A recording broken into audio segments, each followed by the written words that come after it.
Beretta. Sige, balik ako tito. Shoot ko lang ba?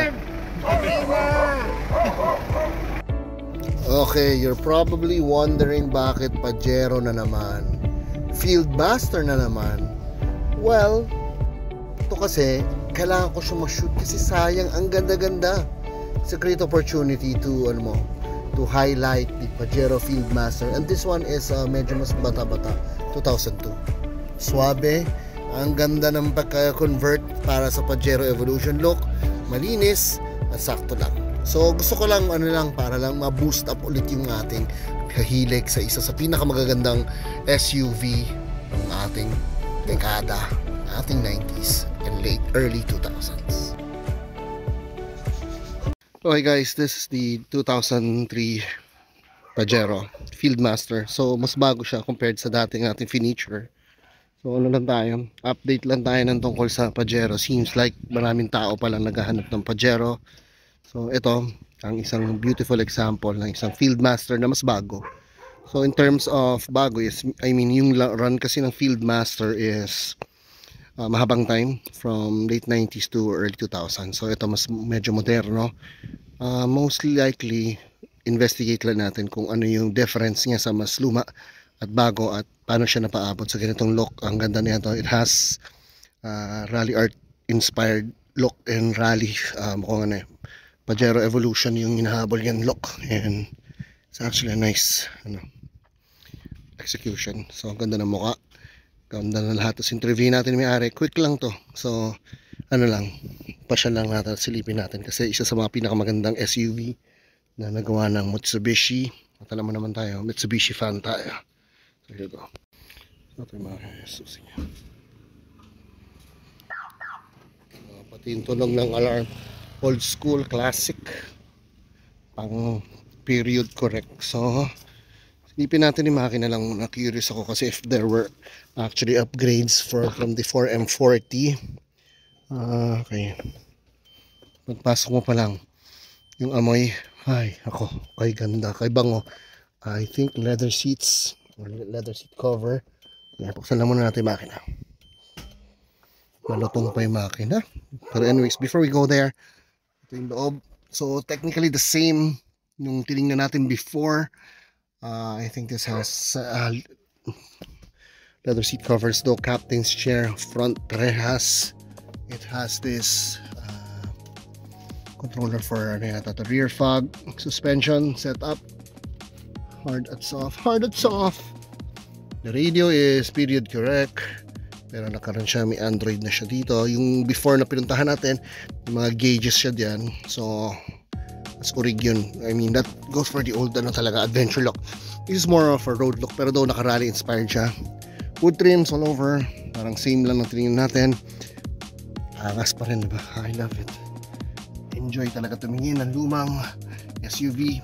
I think ito ang ang Pajero ay next to the Land Cruiser na magtatagal talaga, na absolute classic, and alam kong the value will not go down anymore.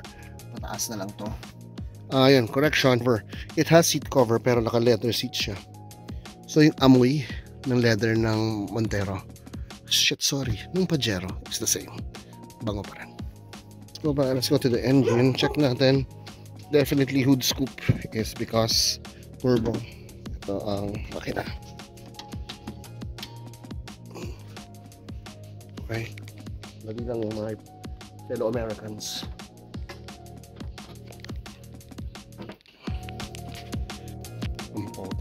Okay, mabigat yung makina.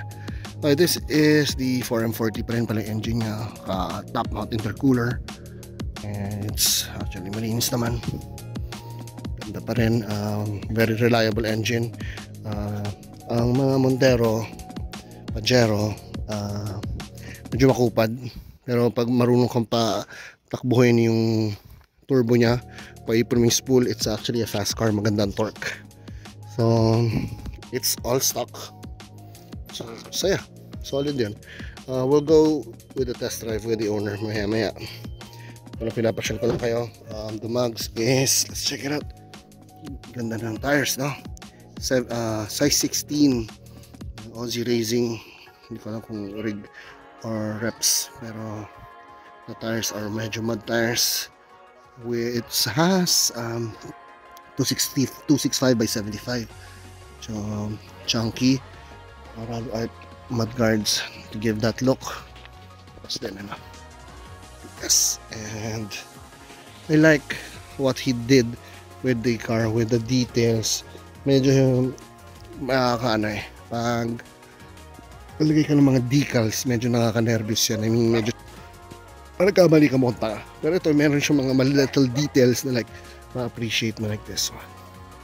Hindi ko naman sinasabi niyan, pero it looks nice. Perfect cover ng Terra covers. Ano lang siya, parang trapal, ang ganda.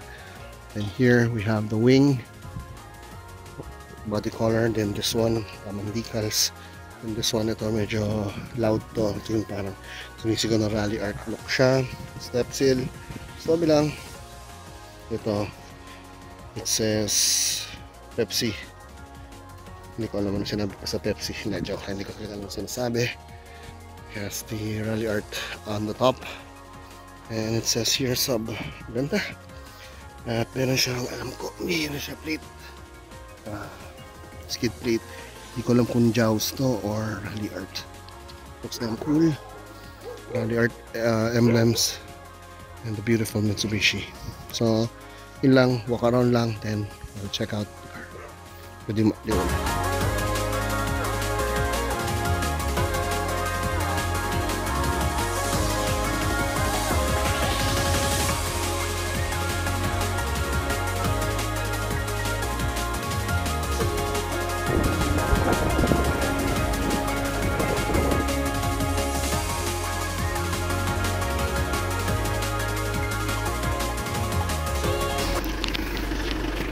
Sakay na tayo with Kevin, the owner of the Pajero Fieldmaster. Okay, biglang interview lang. So kasama natin si Kevin, siya may-ari na itong Fieldmaster. Anong year to, bro? 2003. 2003. So pero di ba marami rin Fieldmaster actually, di ba? Na nag-run siya. So medyo ito yung mga latest version na, di ba? May difference ba?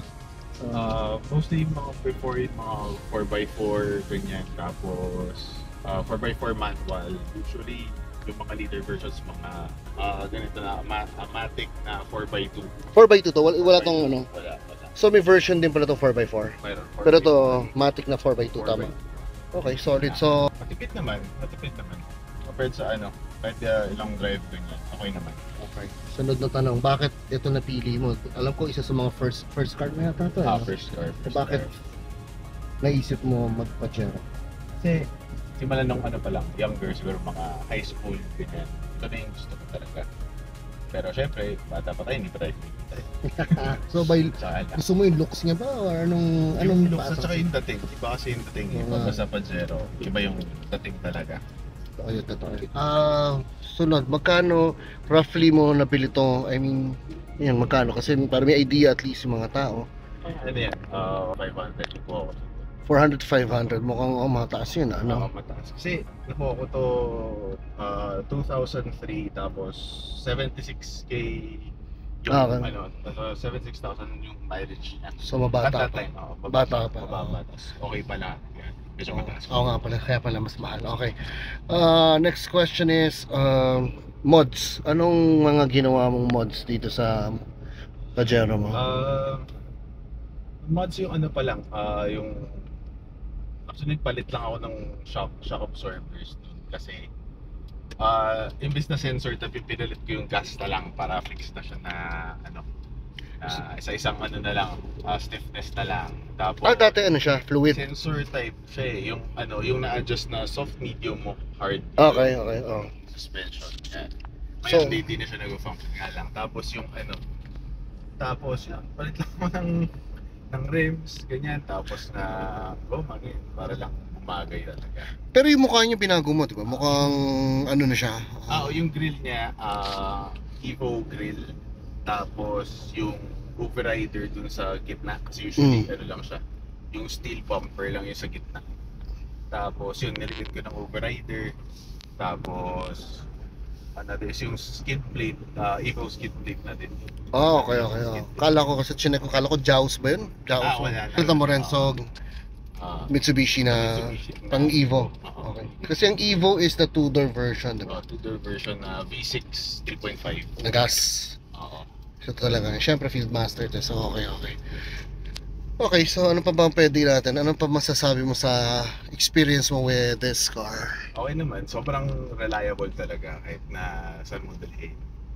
At konsumo maganda, di ba? Konsumo, maganda Swabe naman. na, no? Wala naman, hindi siya, parang hindi ko naman masasabi na malakas siya sa Sanay Okay kasi kayo sa expedition, magastos sa Oo. gasolina. So, swabe talaga. Oo. Okay, actually, itong Fieldmaster, nag-feature na ako nito before eh. Mas luma yata yung sa front. Pero ito kasi white, kaya ang ganda pagka sineset up talaga. Ito, ang linis. Kasi yun din sa hinabol ko na kulay yung puti. Puti talaga. Oo. Oo nga eh. Parang ano, no? Hindi naluluma yung dating. No? Solid, solid. Ito napansin ko naka-leather seat covers. Pero yung leather... Leather din siya, pero naka-seat. Likod, walang seat cover. Ah, okay. Kaya pala mabango. Ito lang harap. Pinalagay mo to o meron na? Meron na. Kasi ano yun eh, wear and tear, no? Oo. Nalalamog talaga. Okay, solid. So, saan ang pinakamalayo mong nabiyahe sa yung Palang, Laguna pa lang. Laguna pa lang? Okay, very good, very good. Di pa masyado mali. Pero ano mong long-term plan mo dito? For i-lift mo, ganun, o hindi naman? Para siyang ano kasi eh, sa looks na ito, parang pang off-road talaga eh, no? Parang rally spec yung habol ko. Pero ngayon wala pa. Ang bala ko na lang baguhin is yung sliding windows dun sa likod sa third row. Oh, Papalitan ko siya ng yung fixed na. meron yun? Meron na. Yung Puta wal. privacy glass. So yung dulo niyan, di ba, dislide? So gagawin isang buo? Tatanggalin na siya, tapos glass yun. Tapos may frame na gilid. Tapos ganun lang. Same lang din siya, pero hindi na siya nabubuksan. Ano yun? Ngayon ko lang narinig yun na may ganun pala, pero astig yun ah. Oo. Parang pang madiinan na ano yan ah. Pang enthusiast lang nakakaalam yun. Hindi ko alam yun ah. Ayun, yun meron siya. Kasi before yun nga, naging issue yun sa. Kasi parang naging entry point ng Nanakawan, pwede ka nakawa. So ito, yun, yung fixed glass na version. Mas parang din mas malinis din. Astig yan, astig.